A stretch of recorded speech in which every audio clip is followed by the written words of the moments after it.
Со безбедносен ризик се 50 мината службеници кои ниту се во Агенцијата за национална безбедност, ниту во МВР, рече денеска министерот Спасовски. Вели за нив било утврдено ова и затоа ќе биле прераспределени во други државни институции. Станува збор за речиси 10% од вкупно 650 вработени во УБК. Но меѓу нив не е Звонко Костовски, познат како свиркачот на Катица Јанева, односно сведокот во предметот Таргет тврдина. Имаме два вида на вработени поранешни во управата за безбедност и контраразнавање.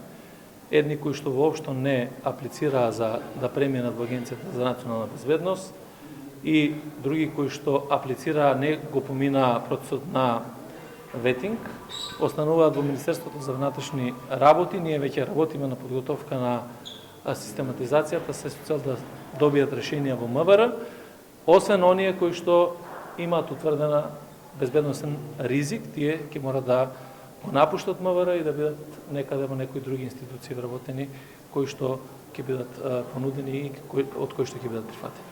Но како ќе бидат прераспределени? Министерот не кажа. Ќе добиваат ли никакви обуки за преквалификување, односно до едуцирање, и колку ќе чини сето тоа? Спасовски нема одговор. Само вели дека ќе биле прераспределени според образованието. Околу тие 50 на вработени што ќе бидат вработени во други институции, ќе има ли некоја обука, например, луѓе кои работеле во МВР по 30 години, сега би работеле у Агенција за храна и ветерина. Како ќе се направи тој прелаз? Како они ќе бидат обучени да работат во друга институција?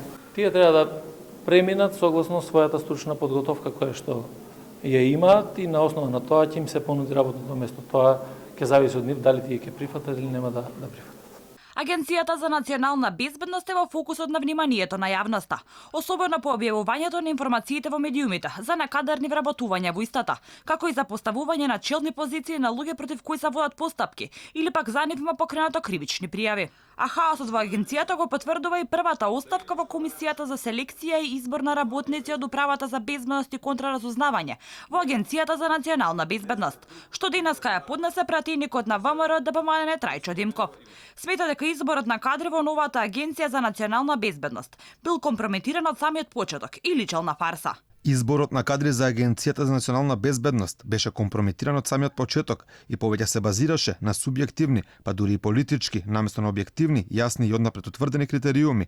Мојот впечаток е дека целиот процес беше фарса, односно имаше за цел да даде некакво подкритие за претходно донесени одлуки околу кадрите кои би влегле во Агенцијата за национална безбедност. Димков истакна дека од неразјаснети причини не се реализирало ниту предвиденото полиграфско тестирање. Инаку проблематичното работење на агенцијата го нотираше и Собраниската комисија што ја мониторира истата. Имено, тие детектирале проблем во агенцијата која работи само 4 недели, но не открие за точно што станува збор, но потенцираа дека се работи за класифициран документ, за кој ќе треба да биде известен и обвинител.